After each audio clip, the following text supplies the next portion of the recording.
Welcome back, everyone. I'm John Furrier, host of theCUBE with my co-host Gemma Allen. We are here at Dreamforce, streaming live in San Francisco, California, breaking down the future of agents, agent infrastructure, agent software, and of course, the applications that create more productivity and more value creation and extraction. Velia Carboni, CIO, SharkNinja is here. Velia, great to have you on. Yeah. We were just talking off camera about Boston and reminiscing. Yes. Great to have you on. Well, Thanks for coming on. I'm so excited to be here. Okay, you're a premier customer of Salesforce. Yes. You're a guest speaker. The first thing I want to ask you is, as someone who's seen many cycles of innovation in business, what's this agent force mean to you? What's the vibe and what does it mean to your business? Yeah, I'd say a couple things first. I think we can't be afraid about technology changes. This is the next evolution of how do we create better consumer experiences, make them more streamlined, and really take those experiences to the next level. So I encourage everyone to jump in and not fear it, but embrace it. I think it's going to drive a lot more efficiency, yes, but for me it's more about the consumer experience. We're a consumer-obsessed company, so being able to create more innovative experiences on the fly for our consumers, we're really excited about that. How about SharkNinja? Just explain what you guys do so people know context. Yep. Context, the big word. Yep. What do you guys do and what are the products you make? Yep, so we're two brands, two great brands. I always have to say that because when I say SharkNinja, sometimes people get confused, but it's Ninja and Shark, two amazing brands, consumer products company, very, very innovative company. We do about 25 to 30 new products a year. We are the epitome of what consumer obsession means. Everything we do is about solving a consumer problem, and we spend a lot of time with consumers really understanding those pain points and how do we create the product around that. And there's constant cycles of feedback throughout the whole innovation cycle. And now we're bringing that into the way we develop technology as well. So personally I'm a big customer. I use the air fryer every night. I use the face mask, I use it all. You look amazing, so I can tell. I was going to ask you if you were using the Shark mask. Thank you. But one thing I think is really interesting about the value proposition for SharkNinja is it's about, I think, bringing the authenticity to the infomercial, right? It's Yes. about keeping that and keeping Yes. that experience with customers. Yes. How is Agentforce and AI in general shaping that journey? Like how is it keeping it human and authentic while Yes. giving like excellent customer experience? Yeah, that's a great question because when you think about the foundation of SharkNinja, we were an infomercial company for so many years, and then we got into retail. And the ability to leverage technology to bring those stories to life, I think that's what's fascinating at scale because we're creating so many new products. The technology is going to help us tell stories that much faster for our consumers. So that's what I'm really excited about. And yeah. Shark's a great name. Sharks have to be moving, otherwise they die. So I have to ask on the agent side, what was the motivation behind the agent deployments, the vision?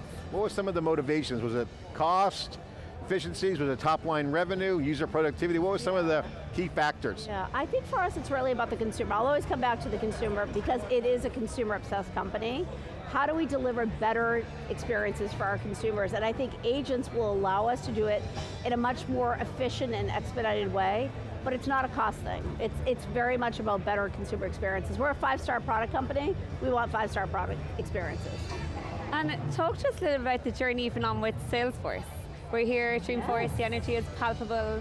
You guys had some great publicity. Yes. Tell us a little bit about what really excites you about some of the announcements we've had these last 2 days. Yeah, no, I'm so excited. So we started our journey, we actually signed about a year ago, not even a year ago, November of last year, and we kicked off January of this year. So I'm proud to say we've gone live with several of the Salesforce products in a very short window. We've had amazing partnership from Salesforce. I can't say enough amazing things about the partnership we've had with them.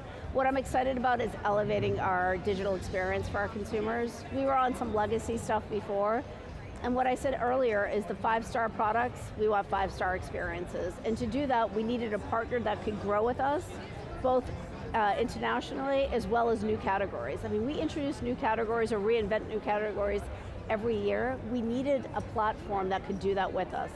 First commerce, agents as well, because we're so consumer focused, and that consumer experience is very important to us, and to do that at scale, agents is going to take it to a whole new level. And the last thing I'd say is, we haven't launched Personal Shopper yet, but that is coming.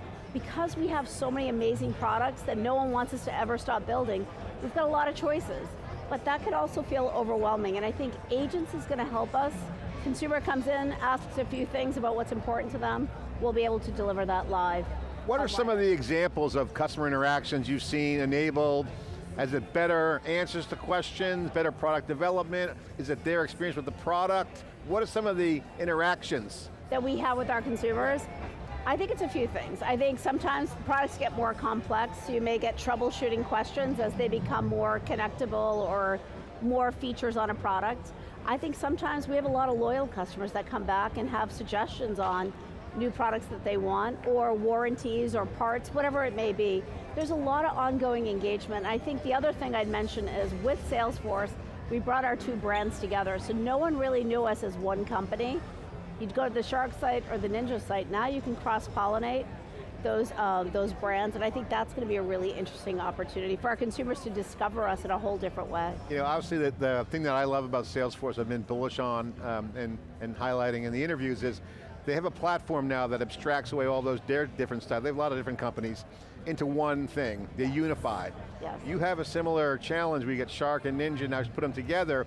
You also have a lot of customer data and unique things going on with those brands. Has there been a discussion, or can you share your vision on how you don't compromise the integrity of the brands, but bring it together? Yes. And what is that unification look like, or what's the thinking behind that? Yeah, I think that's a great question. So one of the reasons we wanted to bring the brands together is the platform can support two brands. Our differentiation of the brands was less about the platform, but more about the content we brought to life. And those are very unique experiences between Ninja and Shark. You know, kitchen, outdoor, cleaning, hair products, beauty. So we wanted to maintain that independence the two brands have, but we can do that and leverage a consistent platform, which allows us to enable more features faster, because we're not doing it twice. So I think it's been a huge unlock for us. Yeah. We just went live a few weeks ago. We're so excited, the results are already proving themselves, so yeah, it's And you fun. guys, you've had some phenomenal international growth, right, in a very short space of time.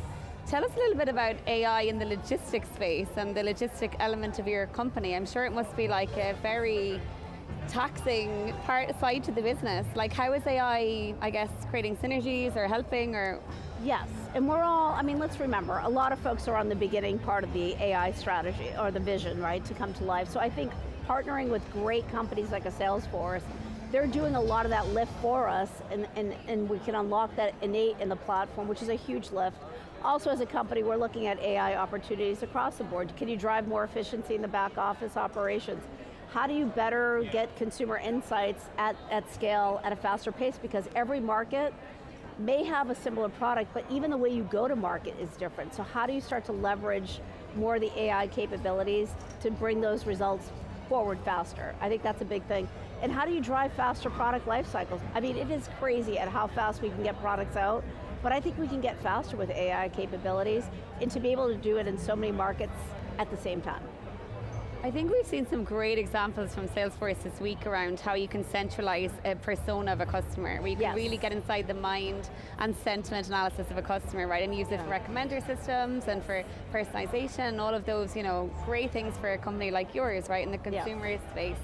Tell us a little bit about how you've benefited from some of those features. Yeah, no, that's a great question. So I would say our old platform, it was a very vanilla sort of offering, a little intimidating if you ask me when you came to the site. And with the new capabilities on the new site, we were able to bring amazing content to life. The content, the product descriptions on a platform, dynamic languages, whatever it needs to be. And I think the social element, just the things that we can support in that platform today. And to your thing on personalization, we're doing so much with Salesforce around Data Cloud and the ability to personalize experiences, or to offer up, hey, you bought this 6 months ago, maybe you're, like you bought the mask, you just told me you bought the mask and you look amazing. Maybe you want the facial pro now, right? Yeah. That's like a complementary product. I think that's what we're excited about, is how do we help always educate our consumers. And the other thing I'd say is our site's not just about transactions, it's much more about a destination site. Come back, educate yourself on new products. So that's the evolution of how we drive lifetime value with our consumers. I think in my data 360 is probably that I feed my kids a lot of fried food and I worry about aging. Yeah, that's wonderful though. They got a dossier on you. Listen, those are you're great a busy working consumer mom, it's insights, okay. right? Yes, yep. Taking notes on the mask, what's the, you know. Great Christmas gift. Now that you got the growth, again, growth is also good for the data. Yes. What's next? Now that you got agents, what's next? How are you going to be using them? Are there any things you got your eyes on in terms of new things new territory to take? Yeah, I mean, I think the use cases are going to continue to grow, and we're easing our way in. I think the personal shopper for us go live is probably the next biggest thing to really help simplify the experience that much more for our consumers. How do you pick which blender you want, which vacuum cleaner you want, which hair product you want? So the ability to really help the consumer walk through that journey versus having to search for things, I think it's fascinating. On your personal story, fidelity, multiple decades, yes. SharkNinja. Don't age me though. What's been like for you? Because now you're in consumer. I mean, it was kind of retail, they had retail, but what's it like for you? And now, because this comes up, we're seeing this, folks that are my age, but it's a young and old coming together. It's not just the new guard replacing the old guard in business. AI is kind of a cultural melting pot. It is. Everyone's coming together. What's been your journey like, and what's your view on that? What's your view on this whole cultural intersection? No, I think it's great. So I'm also wired with a lot of young energy, so I'm blessed with young energy, I'll say that. Maybe not age, but young energy. I think it's an opportunity, no matter the age group, no matter the discipline you're in, how do you embrace AI to fundamentally transform how we work? I think it's no different than back in the day when .com was a thing, and everyone freaked out, oh my God, my job's going to get replaced. And I think it's those people that embraced it and said, how does that make my job easier? And then what's my next level of value I can add? So you're going up the food chain in terms of value. So I think it's going to be an interesting blend. And I think it is going to bring the different age groups, whatever the diversity factor is, more together. But people have to be curious and be willing to engage. It's not going to happen to them. Be part of that journey. I think where consumer companies are doing really well right now, it's where they're winning in the attention economy, where they're like engaging with customers on social media and on different platforms. And you guys have a great, I think, business model with the test kitchen. Yes. I love that you ring up about your blender and then you get recommendations on how to make a blueberry smoothie, so you can start feeding your kids more fruit, etc. Yes. Tell us a little bit about AI in that space and, in terms of like really connecting with customers when something isn't human, but it's creating a human relationship and connection. Yes. And that's just something that is so important to who we are. We are a very authentic company. Like, we literally live, eat, and breathe consumer feedback. How do we get better? We're never, ever, ever satisfied that we're doing as much as we can. And I think that's where the AI capabilities that will light up or continue to light up will allow us to get them faster. Right now you sort of throw humans at it, but humans and you got to process it, takes a little bit of time. I think this is going to be our unlock, product development, product insights, product marketing, like how do you leverage all that data coming in from so many channels? We got great retail partners, social channels, we're so big in social. You go to TikTok, any of these channels, like our brands are like top on that list.